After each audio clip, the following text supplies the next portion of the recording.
Oke, kita mulai ya. Assalamualaikum warahmatullahi wabarakatuh. Waalaikumsalam warahmatullahi wabarakatuh. Ya, selamat siang Mbak dan Mas dokter yang keren-keren.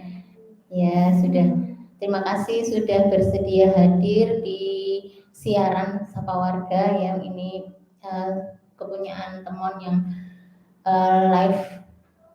Rencananya sih 2 minggu sekali, tapi kadang sebulan sekali, kadang tergantung permintaan, tergantung kepadatan aktivitas kita semua ya. Perkenalkan, nama saya Dia. Di sini saya hanya mendampingi dan memandu ya. Ini ke acara Sapa Warga yang ke-72 ya. Jadi sudah 72 kali, jadi pemirsanya bosan sama saya. Kalau sama Mbak dan Mas dokter ini insya Allah enggak ya.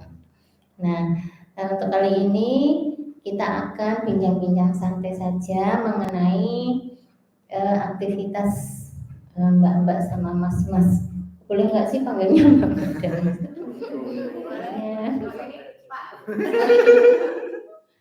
Pak Arya, Pak Dokter. Nah, untuk ada loh yang kalau dipanggil Mbak itu katanya kok kayak tua, maunya dipanggil Kak gitu. Kakak nanti kayak kalau Kak kayak di Indomaret dong. Oke, nah ini mungkin perkenalan dulu, dan ternyata sudah mau berakhir ya untuk pengabdian atau apa ya, tugasnya di Puskesmas Tumor 1. Jadi perkenalan sama pamitan dong. Monggo dimulai dari siapa? Dokter Arya dulu kah? Pak Dokter Arya, monggo silakan. Perkenalan dulu ya. Oke. Saya Dokter Arya, asalnya dari Jogja, Bajiro. Dulu sekolahnya di Surabaya, jadi sudah 6 tahun tidak di Jogja. Di UNED. Di Hang Tuah. Di Hang Tuah, biasanya Angkatan Laut. Iya. Terus ini kembali lagi ke Jogja. Jadi menikmati hidup di Jogja lebih enak daripada di Surabaya. Surabaya panas ya dok ya. Panas, macet. Saya dulu kuliah di Surabaya juga di UNER itu, udah lama banget. Dokter Arya mungkin belum lahir. Terus samping saya ada Dokter Sisil. Statusnya loh dok. Oh. Nanti ada yang berharap. Sudah menikah. Oh iya, sudah menikah lo ya, sama Nisen. Iya, monggo. Halo, saya Dokter Sisil, panggilannya Sisil ya. Saya dari Jogja, dari Gamping. Tapi dulu saya pas waktu sekolah SMP itu masih dari Kalimantan. Nah, pas SMA saya pindah ke Jogja. Jadi saya kurang lebih sudah di Jogja selama 10 tahun dari SMA ya. Lahirnya di Kalimantan. Lahirnya saya bukan di Kalimantan, Bu, di Jakarta. Di Jakarta. Jadi saya pindah-pindah. Iya, saya banyak pindah-pindahnya. Ya, di sini saya masih belum menikah ya statusnya. Beda sama Pak Arya. Sudah di booking ya dok. Di samping saya ada Dokter Yosi ya.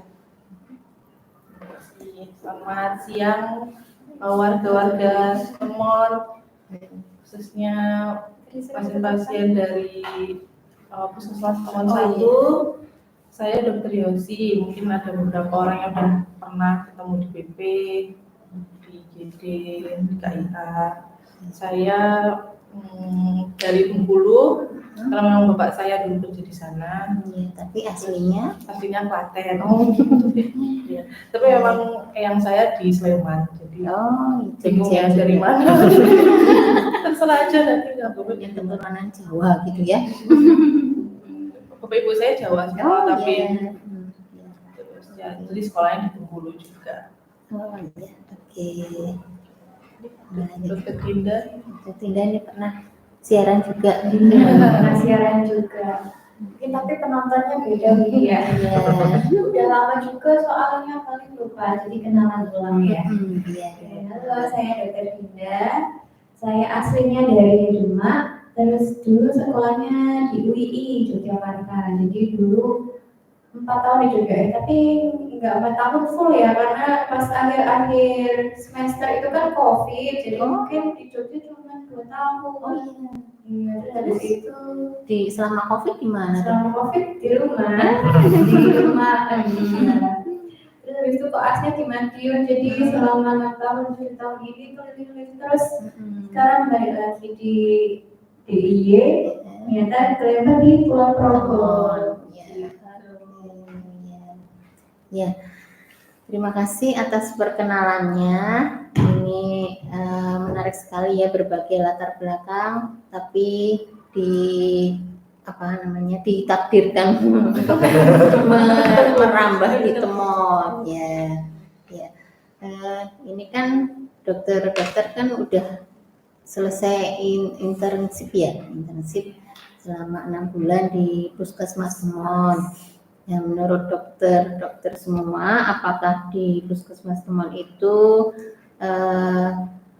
sesuai dengan harapan atau mungkin ternyata begini, ternyata begitu. Jadi mungkin kesan pertama dan terakhir, waduh. Maksudnya begitu pertama datang gimana dok? Cerita satu-satu dok. Iya, atau mau siapa dulu? Selamat dulu.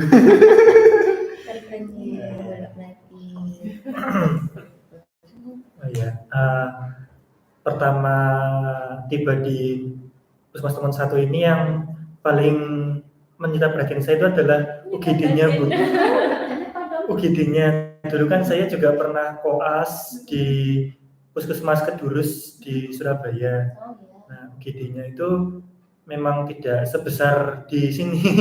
Di sini besar sekali, ya, hampir kayak rumah sakit. Di UGD ada 3 bed umum, terus 1 bed untuk yang nebul, sama ada ruang VK-nya. Jadi saya rasa sangat lengkap sekali Bu untuk UGD-nya Puskesmas Temon ini. Terus juga dokternya juga tetap jaga di UGD, kan beberapa puskesmas kan tidak. Yang pertama kali saya kesan pertama kayak lengkap sekali puskesmasnya, tidak seperti yang sebelumnya pada umumnya. Iya, terus kan juga sering kita tuh menerima rujukan dari macam-macam ya, dari Kokap 1, dari Temon 2, dari sekitar, ya. Jadi seperti rumah sakit. Iya, seperti rumah sakit. Terus juga ada rawat inapnya juga Bu. Saya juga, wah, puskesmas punya rawat inapnya banyak. Ada berapa ya? 10 ya. 10 dok. Tapi kalau sebelum di sini itu di yang sebelum pindah itu ada 20 malah. Oh, 20. Iya. Kayak rumah sakit. Iya, jadi rasanya seperti di rumah sakit, ada selain jaga UGD ada visita juga. Jadi berasa kayak dokter spesialis. Padahal ilmunya masih umum. Iya. Oke. Jadi kesan saya itu, wah, puskesmasnya gede sekali, gedungnya bagus, modern, begitu Bu. Karena baru pindah dok. Iya. 2020 awal. 2020 awal ya. Sebelum COVID ya Bu? Iya, sebelum COVID kita pindahan. Iya. Di situ tapi 2019 nih. COVID-nya 2019 kan? 2019 akhir ya. Iya. Terus di sini juga kasusnya menurut saya juga bervariasi Bu. Tidak hanya batuk pilek panas, tapi juga macam-macam. Saya pernah ketemu pasien jantung, stroke, luka-luka, fraktur. Jadi cukup untuk menambah kepercayaan diri saya sebagai dokter umum gitu. Jadi menambah pengalaman sama juga untuk belajar.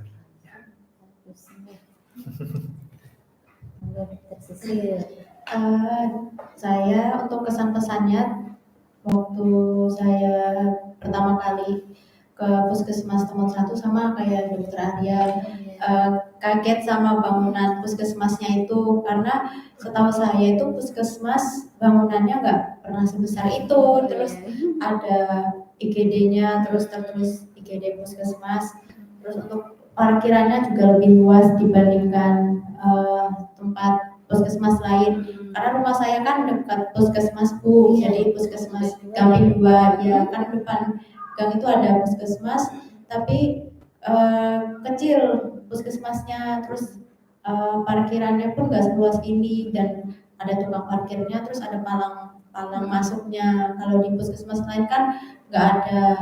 Nah terus selain itu saya pas awalnya ke sana ke puskesmas itu saya pas awalnya ini kan saya tertarik sama terutama pada bagian, kan waktu itu awal orientasi itu dibagi ruangan, jaga ruangan, ada yang di IGD, di Poli, di KIA sama satu lagi mana?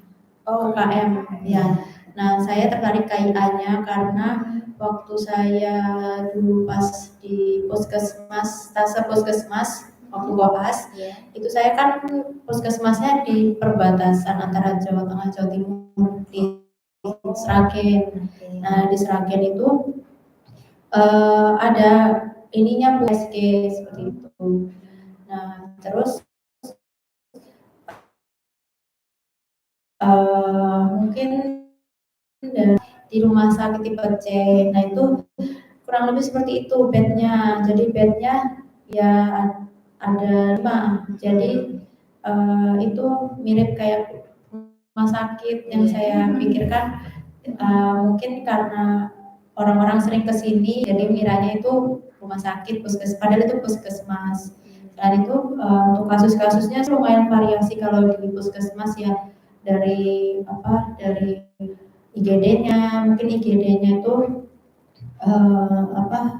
mayoritas sebenarnya mengarah ke keluhan yang nyeri perut, terus ada diare dan sebagainya. Terus di poli umum itu lebih ke rujukannya juga bermacam-macam. Jadi kan bisa sekalian belajar untuk bagaimana pemeriksaannya, terus kita merujuknya itu gimana sih caranya, terus belajar juga sama mengelola websitenya kan pakai Simpus.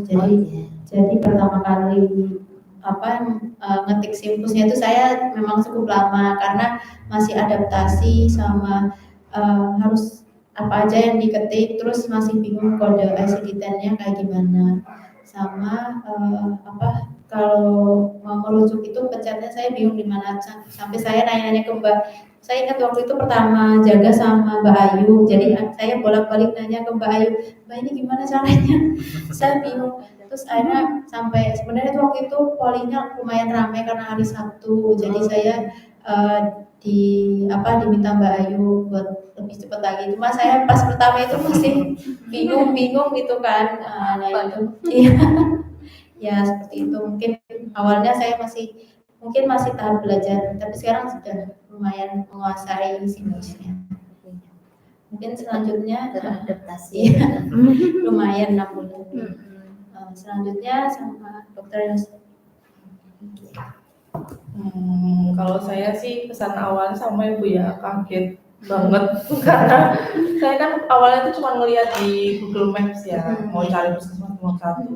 Kelihatannya itu emang milih sendiri ya Dok? enggak, maksudnya kan udah ditempatkan di sana, jadi saya mau waktu itu kan belum bawa motor, jadi pakai Gojek. Jadi saya mau ngeliat dulu, ya lumayan ternyata 13 kilo. Terus saya lihat kok agak gede ya puskesmasnya.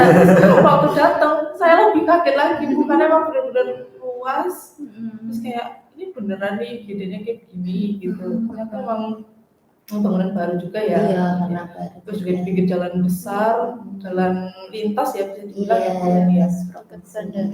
Nah juga ini ada hotel juga hotel ini. Ini emang di luar nalar lah kalau kata orang gitu. Terus juga mungkin kalau dari waktu saya koas sih memang ada perbedaan seperti yang tadi USG, terus di rawat inapnya juga, terus bednya juga nggak sebanyak di IGD sini. Di sini ada 3, kalau saya koas tuh cuma ada 1. Terus juga saya kaget lagi itu UKM-nya ternyata ini ya Bu ya, sangat aktif ya. Iya. Karena waktu saya koas tuh nggak terlalu ini sih, dan kalaupun ada UKM juga tidak melibatkan anak koas medis atau gitu. lebih ke mungkin mbak perawatnya atau bidannya kita ikut. Jadi pengalaman baru juga sih buat saya untuk terjun langsung ke masyarakat, ikutin penyuluhan, pemeriksaan screening seperti itu ya. Karena memang biasanya kita jaganya di poli umum lansia, di poli anak. Ya, yang gitu. ini yang UKP gitu Iya, ya. yang UKP. Sekarang kan harus terjun untuk UKM dan sebagainya. Iya. Kesannya sangat amat baik. Alhamdulillah. Mungkin Dokter Dinda. Ini dari teman-teman kayaknya udah menyimpulkan semuanya gitu ya dari saya, tapi masih ada karena puskesmas ini emang masih banyak hal yang bisa diceritakan karena emang pesannya banyak banget sih. Karena yang pertama ya emang lokasinya luas ya Bu ya, namanya itu luas. Sampai dulu kan diajak waktu pertama kan orientasi dulu ya Bu ya, dikenalin ini tempatnya ini, poli A di sini, poli ini di sini. Waktu hari kedua, ketiga ya masih tanya terus Bu ini gimana ya?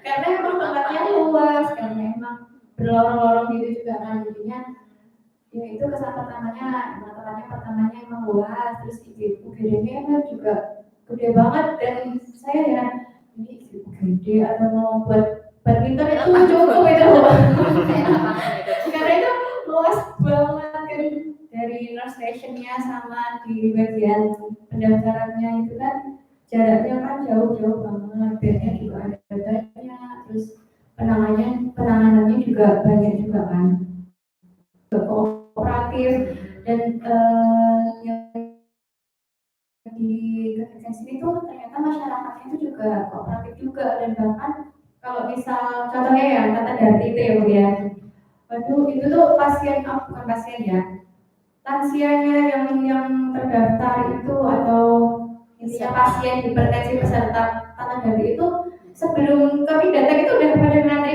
banyak sekali, berarti kan banget antusiasnya itu bagus banget untuk jadi kesadaran dari untuk sembuhnya itu bagus di masyarakat teman sini. Jadi untuk berarti kan menandakan kadernya sama petugas kesehatannya di Puskesmas nomor 1 kan berarti menandakan bahwa promosi kesehatannya sudah berhasil dibuktikan dengan antusiasme warganya yang bagus seperti itu.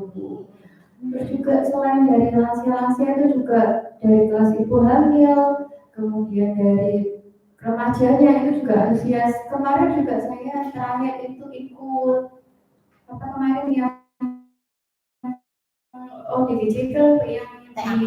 yang TAK ternyata acaranya meriah sekali, nggak nyangka banget ternyata para kadernya itu juga semangat ngajarnya. Jadi acaranya itu kan biasanya kalau sama itu kan acara boring ya Bu ya, tapi kemarin acaranya ternyata ini banget hidup sekali gitu. Kesannya berarti semuanya bagus lah, intinya dari petugasnya, kader maupun dari warganya itu semua kooperatif sekali. Terima kasih. Oke, ini beneran nggak ada yang minus nih. Kita simpan saja. Ya, oke, terima kasih banyak.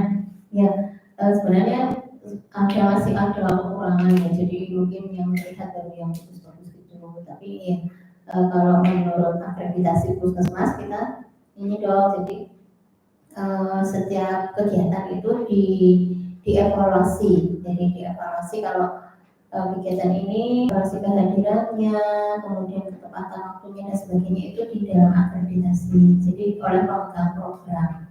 Ini dokter yang belum terlibat ya. Kalau tahun kemarin itu dokter istrinya juga ikut terlibat. Pasti soalnya kalau akreditasi hanya 5 tahun sekali kalau sekarang. Itu di situ harus benar-benar dicari, bukan mencari kelemahan ya, tapi mencari dievaluasi apa yang masih kurang. Nah itu kalau kita mau nyarinya ya ada aja. Ya, terima kasih banyak. Nah sekarang saya pengen tahu ceritanya, mungkin masyarakat juga pengen tahu ya, selain yang diceritakan tadi aktivitasnya, kegiatannya di UKP maupun UKM maupun inap. Nah mungkin kan kemarin diminta untuk membuat mini project. Nah boleh nggak kami ceritakan kepada masyarakat mini projectnya masing-masing biar tahu mungkin prosesnya ini.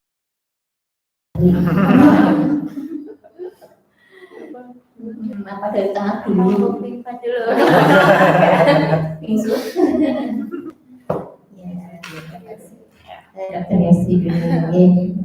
Jadi alhamdulillah saya udah mini project Ibu kemarin tanggal berapa September itu udah mulai penelitiannya. Jadi karena memang kebetulan teman-teman saya ini kan rata-rata pada ngambil KIA ya, sama remaja sama santri juga, jadi kan lebih ke remaja. Jadi saya pilihnya kayak udah saya lansia aja gitu.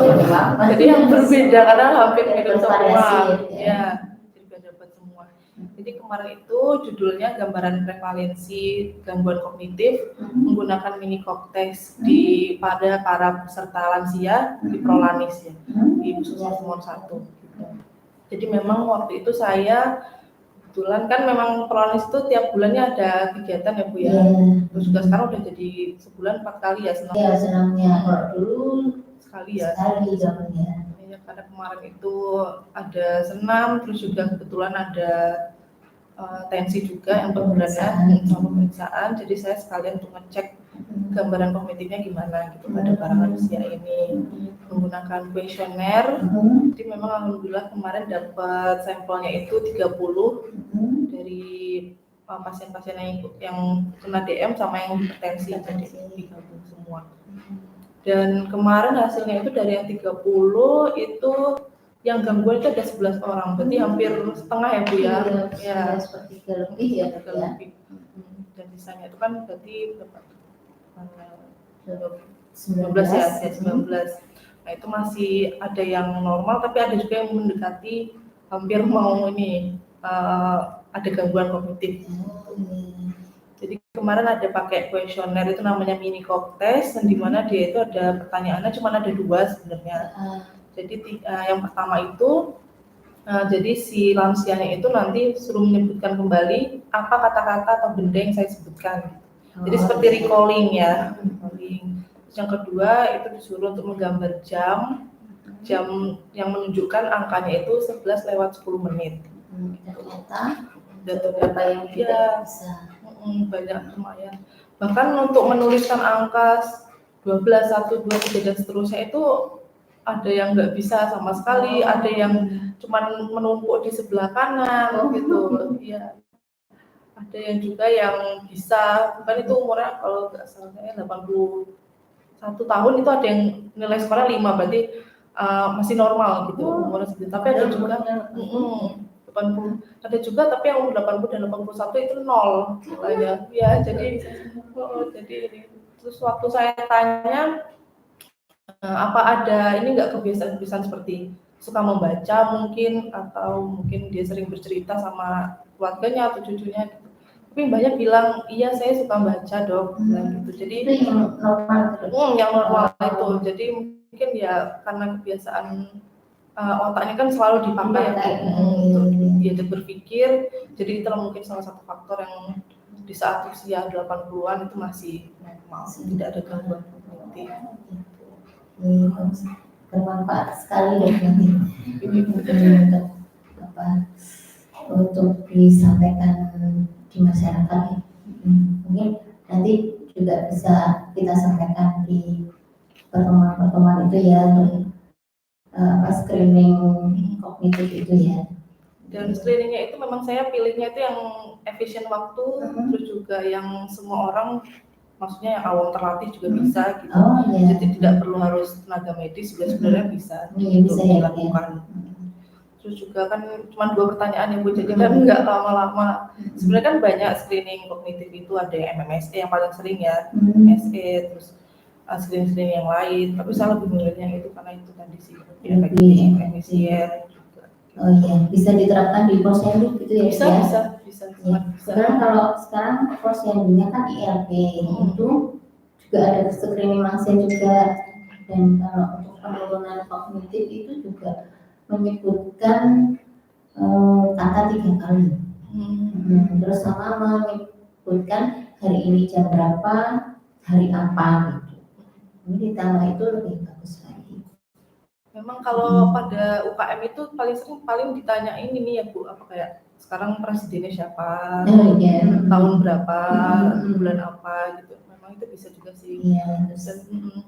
Terus juga kekurangannya mungkin ya karena nggak semua aspek dalam kognitif itu, kecerdasan kognitif itu bisa dilihat dari mini tes itu, karena kan cuma 2 ya pertanyaan, jadi cuma visual spasial aja, gitu. Nggak semuanya tercover. Jadi kalau memang mau melakukan lebih lanjut ya nggak apa-apa sih. Iya, juga bisa sebagai pelengkap gitu.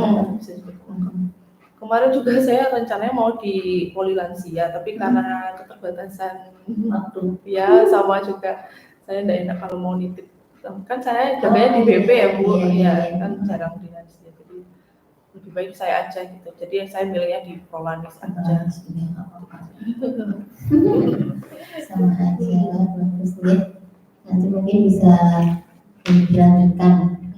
Sama ada intervensinya juga itu kemarin untuk senam otak bersama-sama gitu, itu juga bisa dimasukin mungkin, jadi dirutinkan gitu kegiatan sama lansia itu.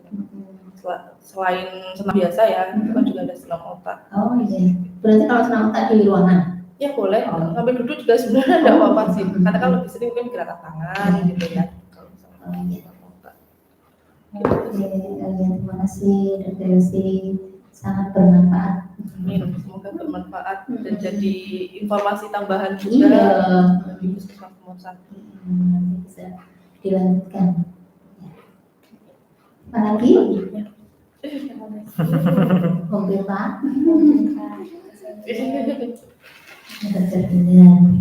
Ambil apa nih Dok?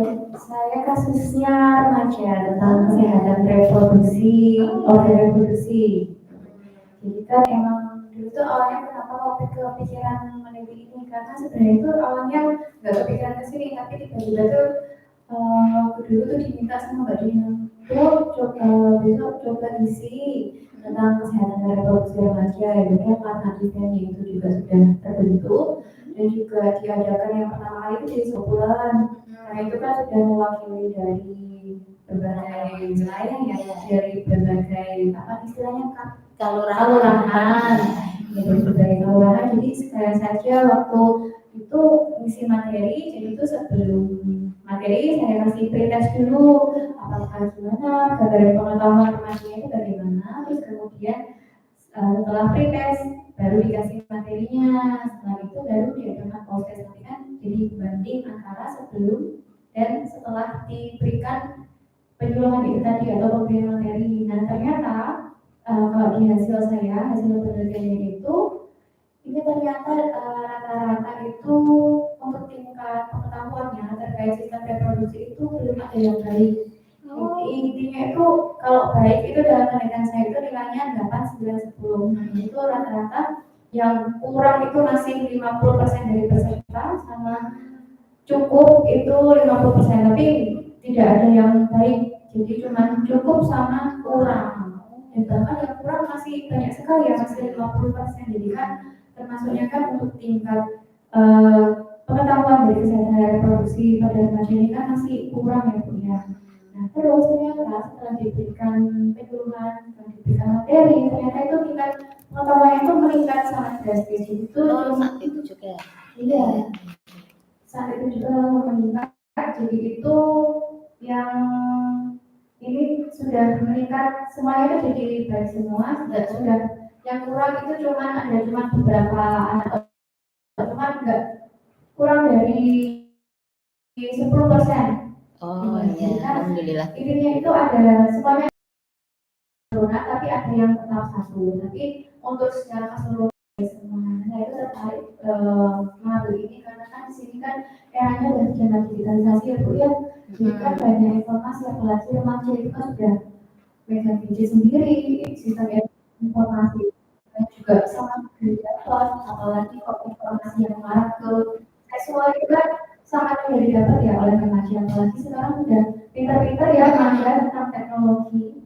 Jadi makanya harus diberikan tentang kesehatan, materi tentang kesehatan reproduksi gunanya untuk mencegah ketindakan penyelewengan sistem reproduksi dan tentunya nantinya akan sangat berdampak buruk misalnya kalau ini KTP terkait pendidikan, kemudian infeksi seksual, apalagi kalau misalnya sampai itu tadi sampai hamil itu kan mengarah banyak juga mengarah ke praktek aborsi itu juga ada, kemudian juga kalau sampai itu juga bisa mengarah ke infertilitas juga.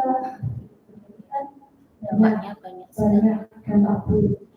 Dan itu kan juga di sini materi reproduksi kan gunanya untuk mengenalkan para remaja tentang organnya sendiri dan cara merawat kesehatan organnya. Jadi apalagi pada masa remaja itu kan masa-masa perubahan, transisi, masa pemanasan. Dan sebenarnya pada masa remaja ini harusnya sudah mendapat sedikit ilmu terkait masa reproduksi. Jadi waktu remaja itu sudah mengalami perubahan pada saat masa remaja, jadi remaja itu sudah siap untuk mengatasi. Kemarin tidak lanjutnya yang sama kemudian kemarin kita membahas fakta dan mitos itu berarti tidak lanjut itu dok.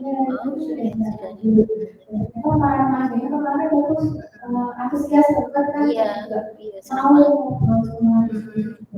berarti kan untuk topik pembicaraan itu sebenarnya menarik dan mereka juga mau kalau dalam dikemas dalam model yang bagus sama harus menarik, harusnya tetap didampingi sama tenaga kesehatan karena supaya tidak terjerumus ke dalam kemajuan reproduksi. Dengan cara-cara sendiri, kita mengarahkan konsultasi. Mungkin untuk para ibu atau warga yang menyaksikan kalau remaja yang bahas tentang reproduksi mungkin jangan dilarang, jangan dianggap tabu gitu ya dok. Tabu karena memang pengetahuan kan masih sangat minim. Iya. Jadi tetap dijaga. Bagus sekali dok. Ini jadi untuk masukan untuk puskesmas juga agar lebih menambah prevensi ataupun terjun untuk mengintervensi remaja-remaja sekarang ya. Jadi kalau memang kemarin ada kasus KTD di salah satu kelurahan ya, nggak usah disebut.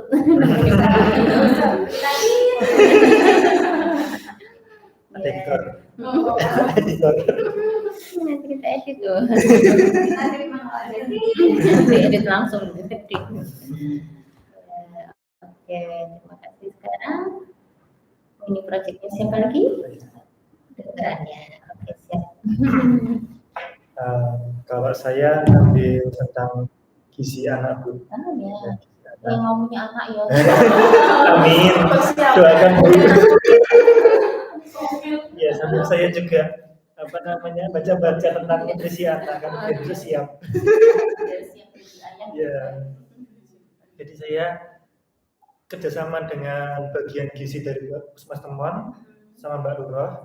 Nah, saya minta datanya, ternyata dari bulan Mei sampai Agustus itu ada 24 balita disibukan. Terus ada grupnya, kebetulan grup WA-nya. Terus saya minta Mbak Lurah menyebarkan kuesioner. Kuesioner itu isinya ada tentang pengetahuan ibu tentang makanan isi piringku, terus riwayat BPLR, ASI eksklusif, terus imunisasi dan sebagainya. Pokoknya saya cari faktor resikonya, karena judul mini presya itu saya mencari faktor resiko yang berhubungan dengan kejadian gizi buruk. Faktor risiko yang berhubungan Ya, gizi buruk. iya. Terus dari 24 orang itu mengisi semua, saya dapat datanya. Nah, kan saya butuh pembandingnya. Nah, pembandingnya saya juga nyari yang gizinya cukup untuk sebagai variabel kontrol. Cuma ternyata tidak seimbang jumlah sampelnya. Yang gizi cukup itu cuma 17, yang gizi kurang itu saya dapatkan 24, jadi totalnya 41. Nah, terus dari Yang kontrolnya yang apa? yang kontrolnya gizi cukup. Oh iya. Gizi cukupnya. Nah, saya bandingkan. Ternyata antara anak dengan gizi kurang dan gizi cukup itu yang membedakan adalah riwayat berat badan lahir rendah dan juga cakupan asupan nutrisi. Nah, BPLR. ya, BPLR, dan juga makanan yang diberikan sebagai makanan pendamping ASI sampai usia 5 tahun. Nah, seringkali itu nutrisinya tidak dihitung, Bu. Jadi misalnya saya tuh pernah ikut posyandu balita di Kalidengan, ada yang sharing ibunya itu memberi makan anaknya sehari hanya 2 telur. Nah, sedangkan untuk anak usia 12 bulan itu kebutuhan proteinnya sekitar 60 gram sekali makan. Harusnya berapa telur itu, Dok? Seharusnya paling tidak 3 kali makan kan, 3 kali 60 gram. Jadi kira-kira 3. Terus yang kedua itu karena anak itu sering rewel. Nah, orang tua kan pusing kalau anaknya rewel.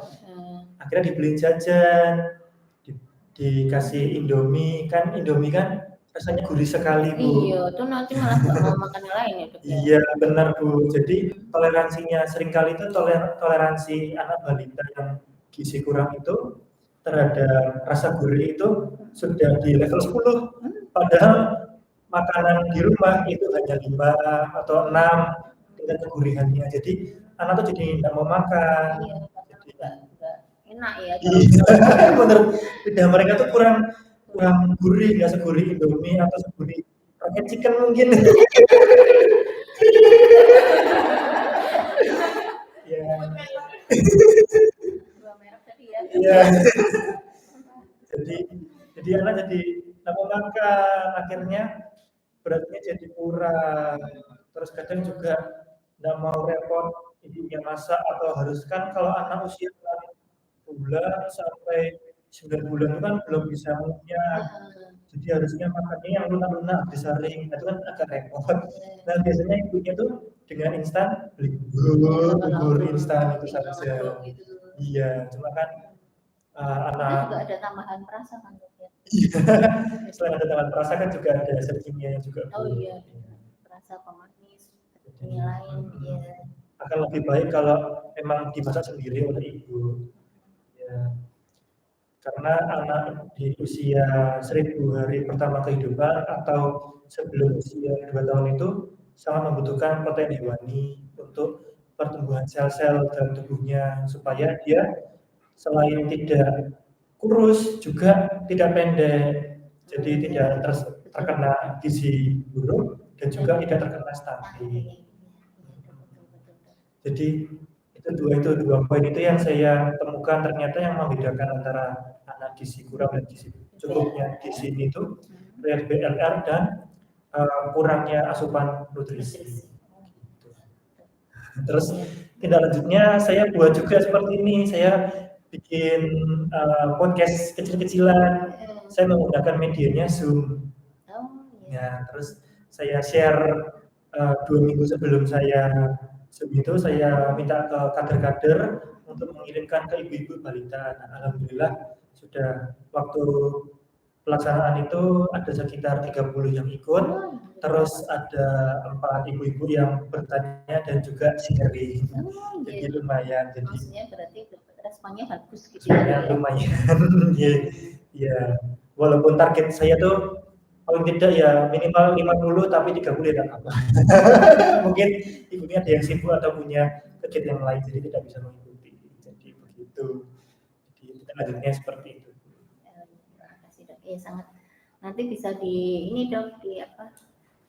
Di share ke grup forum kader kalau. Jadi biar ibu-ibu kader tahu juga nanti bisa mengedukasi beberapa ibu kader. Tapi itu kemarin 24 itu seluruh wilayah teman atau? Iya, seluruh wilayah teman. Oh, iya. Oke. Ya. Kasih dokter Arya, lanjut dokter Sisi. Lanjut saya terakhir ya. Jadi saya itu mengambil tema tentang ibu hamil. Ibu hamil karena saya tertarik tentang gizi ibu hamil.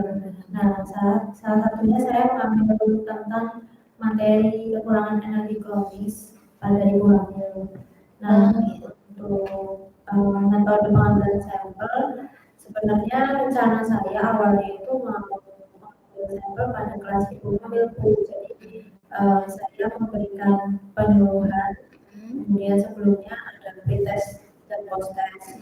Nah, untuk intervensinya adalah penyuluhan, tapi diselingi sama ini Bu, saya membuat leaflet jadi media promosi kesehatan pakai leaflet. Nah, tapi karena ya, bulan September itu banyak acara, kalau ada imunisasi ya CE, nah ternyata dokternya ditarik di sana. Jadi saya mencari waktu sela-sela itu susah, jadi agak kesulitan di sana. Akhirnya saya memutuskan untuk mengambil sampelnya di dalam puskesmas aja. Jadi untuk melihat gambaran bagaimana pengetahuan tentang materi KIK pada ibu hamil yang sedang berlangsung. Nah, terus selain di Poli KIK kan kadang ada KN terpadu di Poli, jadi saya mengambil sampelnya juga di sana. Jadi sekalian intervensinya penyuluhan di sana, pretest dan post-testnya. Terus setelah itu saya memberikan mungkin sedikit cenderamata kecil. Senang banget ibu. Ya, ibu hamil yang isi pretest post-testnya.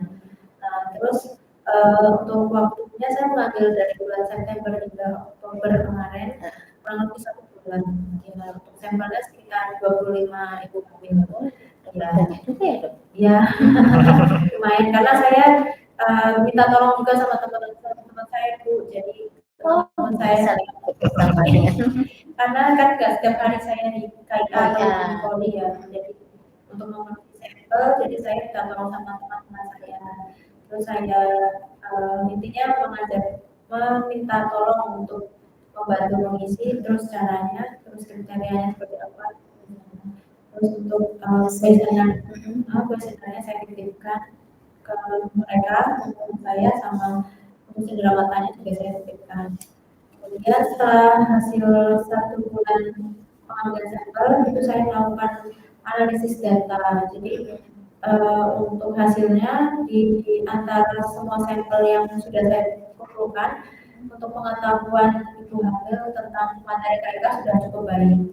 Jadi tidak ada yang istilahnya sebelum pretest pun udah memenuhi ya ke arah cukup sama baik.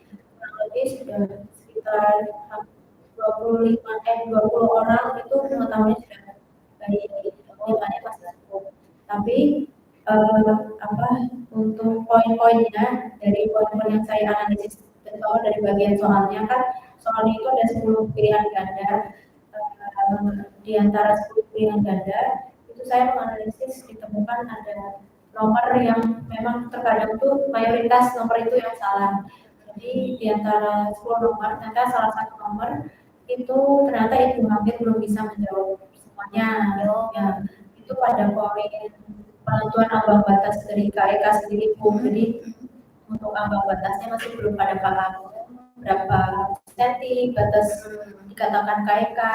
Ya, untuk poin-poin lain mungkin dari pengertian dampaknya ibu hamil sudah bisa mengukur batasnya pengukurannya belum tahu batasannya seberapa.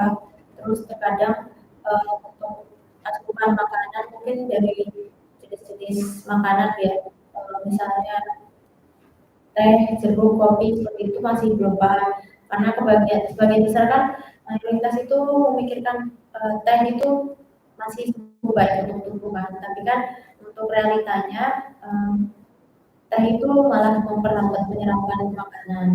Jadi ya belum paham tentang itu. Jadi masih simpang siur bagian poin ambang batas antara asupan cairan mungkin dari teh, kopi, jeruk, nah seperti itu. Nah kemudian untuk hasil penelitian saya kemarin itu hasilnya sudah signifikan. uji Ya, pretest post-test, ya, pretest post-test. Jadi ada perbedaan signifikan antara perbedaan sebelum dilakukan penyuluhan singkat itu dan setelah penyuluhan berupa post-test. Hasilnya signifikan, ada perbedaan. Terus untuk presentasinya tadi yang masih merupakan tentang ambang batasnya itu masih lumayan sebagian yang masih paham tentang ambang batasnya. Ya, mungkin bisa saran saya sih untuk kelas ibu hamil mungkin lebih teliti lagi ketika memberikan penyuluhan ya, detail gitu ya, lebih detail. Karena kan enggak semuanya bisa terserap biasa. Ada ini sih dok, ada grup ibu hamil terus sebenarnya memang tapi agak jarang sih, saya juga agak jarang nge-share di situ karena apa ya itu kebagi-bagi. Kemarin saya ini sebelumnya mau ikut susi sebenarnya gitu, tapi karena jumlah sampel ibu hamil kan saya menanyakan ke Mbak Nurul berapa jumlahnya, terutama yang KIK itu kemarin sekitar 10 orangan, jadi masih kurang, sampelnya kurang, jadi saya ya dan kontaknya kemarin meminta satu-satu yang KIK itu belum ada, jadi belum terlaksana. Buat catatan saya biar lebih mengedukasi ini juga karena di sini ibu hamil itu semua masuk grup sini. Misalnya ini bisa lebih diintensifkan, frekuensinya ditambah. Ya, kasih dulu. Ya, terima kasih banyak. Aduh, gak terasa udah 1 jam ya dok. Kalau cerita-cerita sampai nggak terasa. Oke, semua sudah cerita dan mini projectnya bagus-bagus semua dan insya Allah bermanfaat ya, bermanfaat buat bermanfaat buat masyarakat Kemang khususnya ya, dan mungkin lebih luas lagi nanti untuk bisa dikembangkan. Biasanya kan di sini sering yang ada yang mengambil penelitian baik dari bidan, dari mahasiswa ada S1, S2 juga sering sih sebenarnya, mungkin bisa menjadi, tapi kalau hasil project nggak gitu. Kalau mau dijadikan referensi bisa nggak?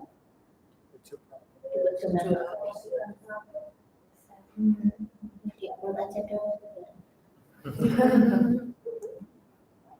Ya apa? Bisa dibuat referensi oleh yang lainnya.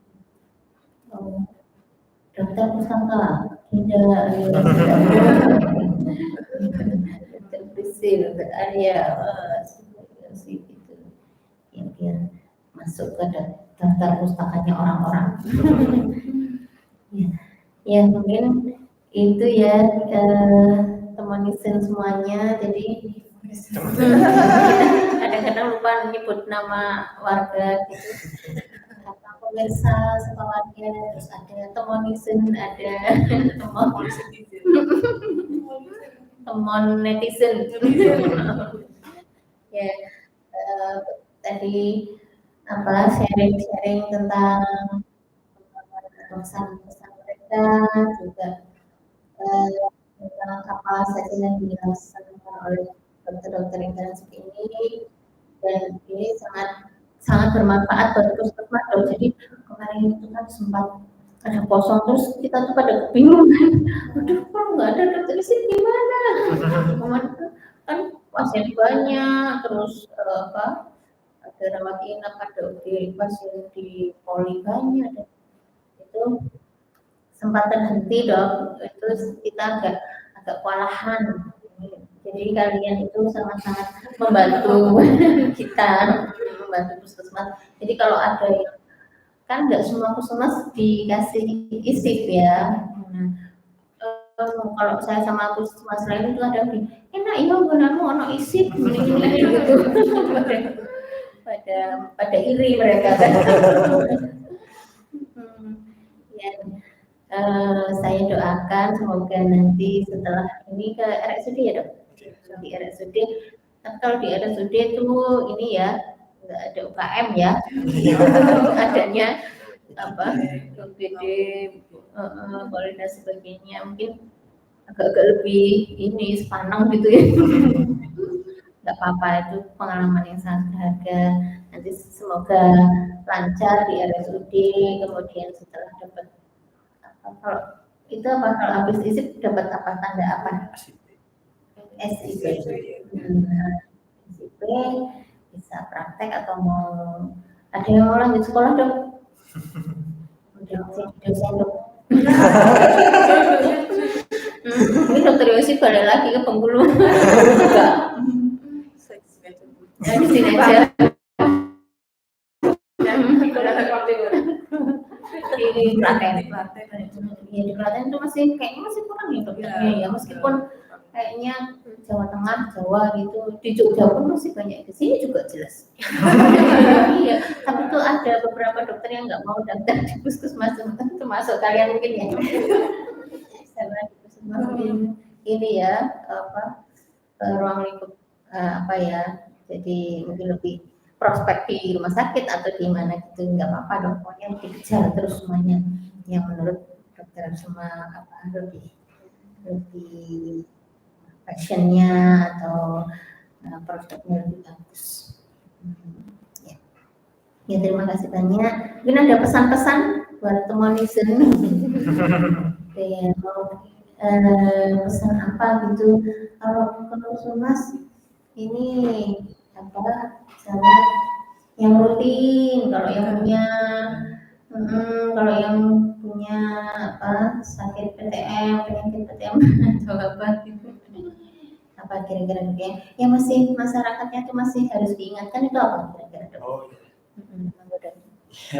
Ya, yang perlu diingatkan, bukan menegur ya, cuma mengingatkan biar lebih baik lagi. Ya, saya cuma titip pesan satu aja.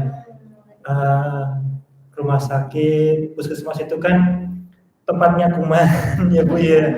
Nah, saya itu seringkali melihat ya mungkin antara lupa atau mungkin males memakai masker Bu. Ya di poli, terutama di poli Batu. Itu padahal itu kan ada kuman TBC.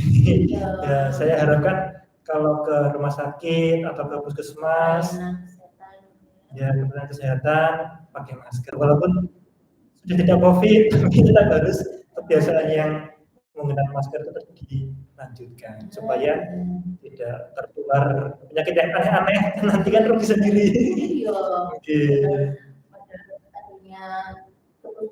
Ngapain malah ketularan penyakit. Iya. Rugi dong. Mungkin yang teman-teman yang lain punya pesan-pesan gitu.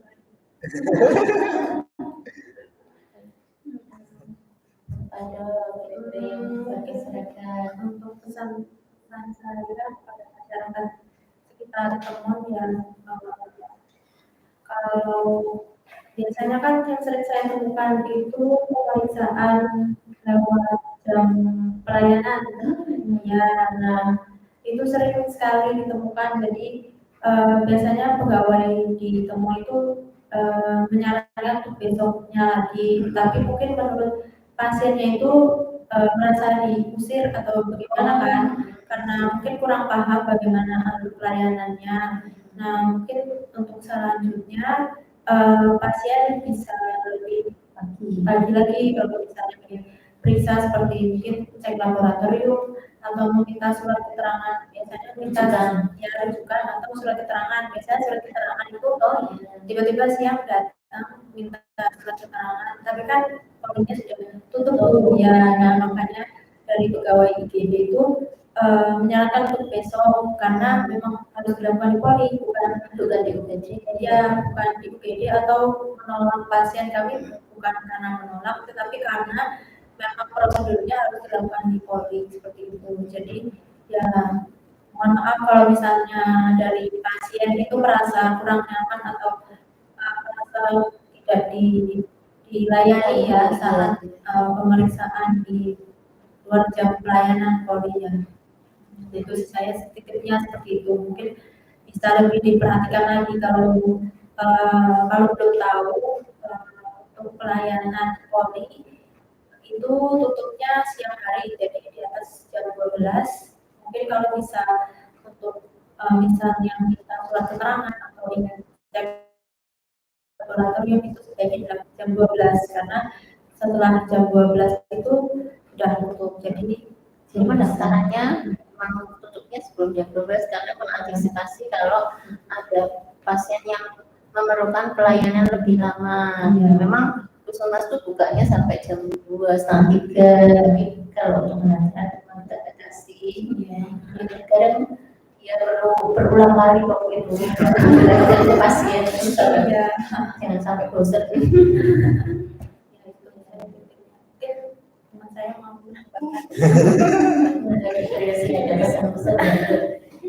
sebesarnya apa ya? Oh ya mungkin lebih bijaksana aja membeli obat dari luar, terutama obat-obat salep ya, karena kan kadang-kadang itu kan ini misalnya ada lentingan di kulit, tiba-tiba langsung dikasihnya salep antibiotik itu tanpa tahu, itu kan kita nggak tahu apakah itu mereka beli sendiri antibiotik, padahal belum tentu perlu ya. Atau juga misalnya ada sedikit luka tapi ngasihnya salep asiklovir gitu, enggak jadi kan sebenarnya tidak tepat ini obatnya ya, jadi mungkin lebih bijaksana, terus juga jangan sembarangan beli obat meskipun itu dijual bebas ya di luar. Seperti salep ya, tapi kan harus hati-hati.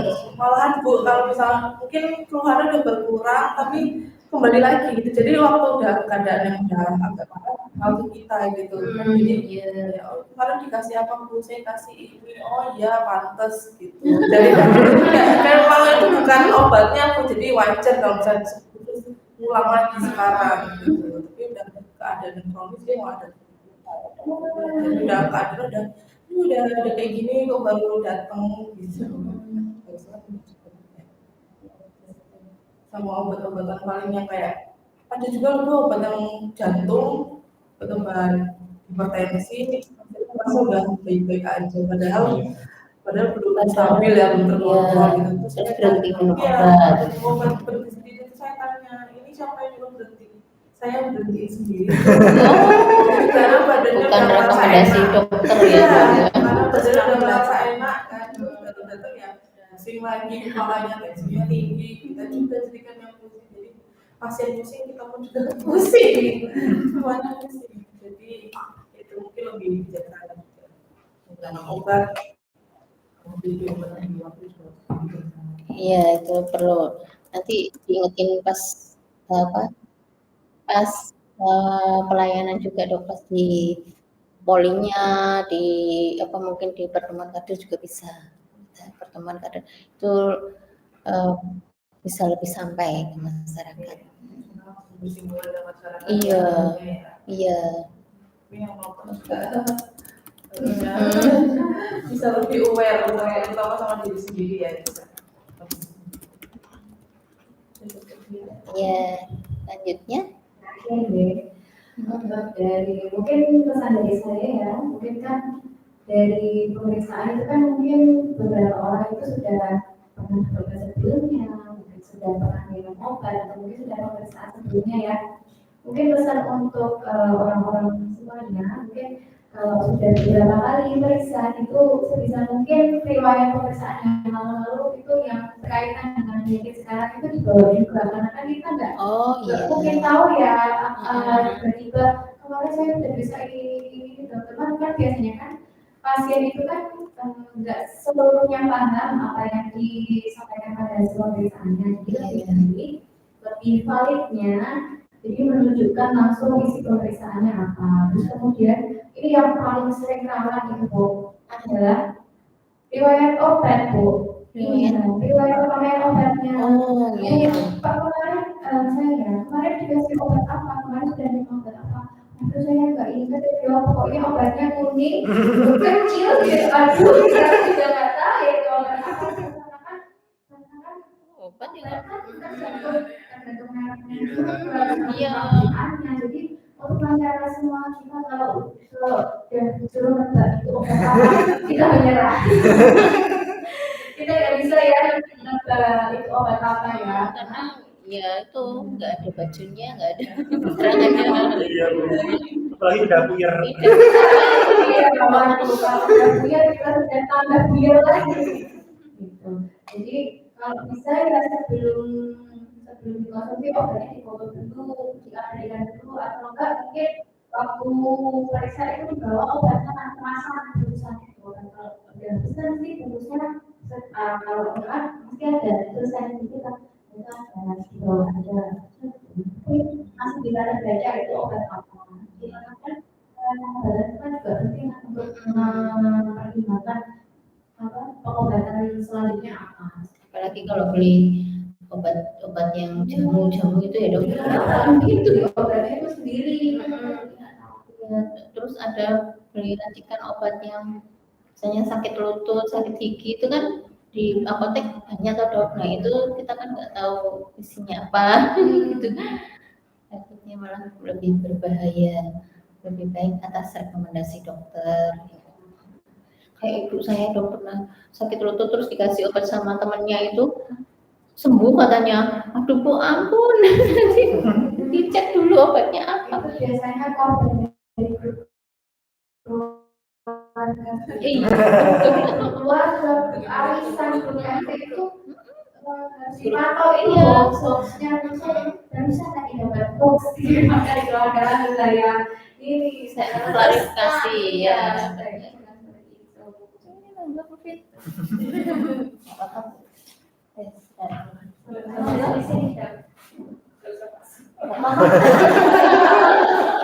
Nanti foto di Instagram ada Bu Fitrinya, santai aja. Itu nggak ada pertanyaan toh? Iya cuma nonton aja. Ya seru sekali nih tadi Bu Fit sharing-sharingnya dan pengalaman mereka, kesan-kesan mereka di sini.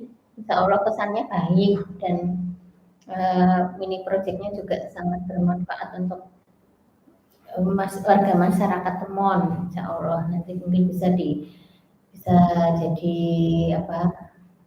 rencana tindak lanjut permasalahan kan nanti nemu masalah semua kan.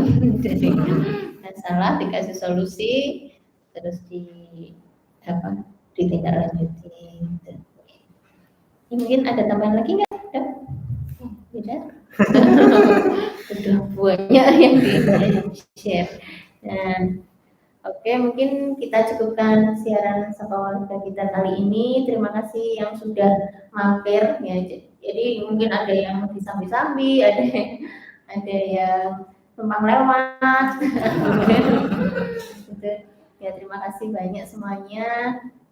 Semoga ada yang nyantol ya, ada yang nyantol salah satu atau salah dua atau semuanya tentang apa yang kita bicarakan hari ini bisa bermanfaat untuk warga Temolisen semuanya. Ya, sebelum badan habis, ada peringatan. Kita foto dulu bersama Bu Dr. Fitri juga ya. Fotonya cuma di sini aja, nanti saya edit terus bisa buat cover. Iya. Ya.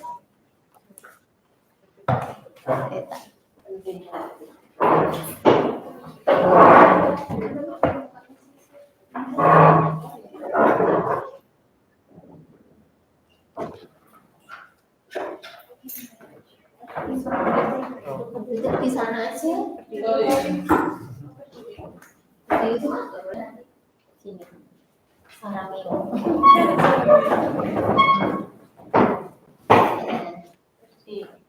Dari sini dah.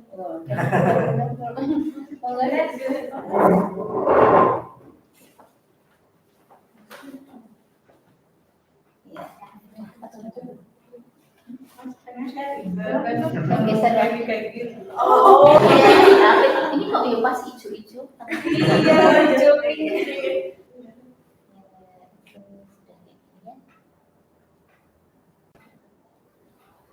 Ya. 1, 2, 3 senyum terus kayak bebas nanti dipilih-pilih. Dadah. Ya. Ya. Terima kasih sukses semuanya ya. Besok jangan lupa yang belum nikah kita dikabarin diundang. Kalau sempat kalau bisa saya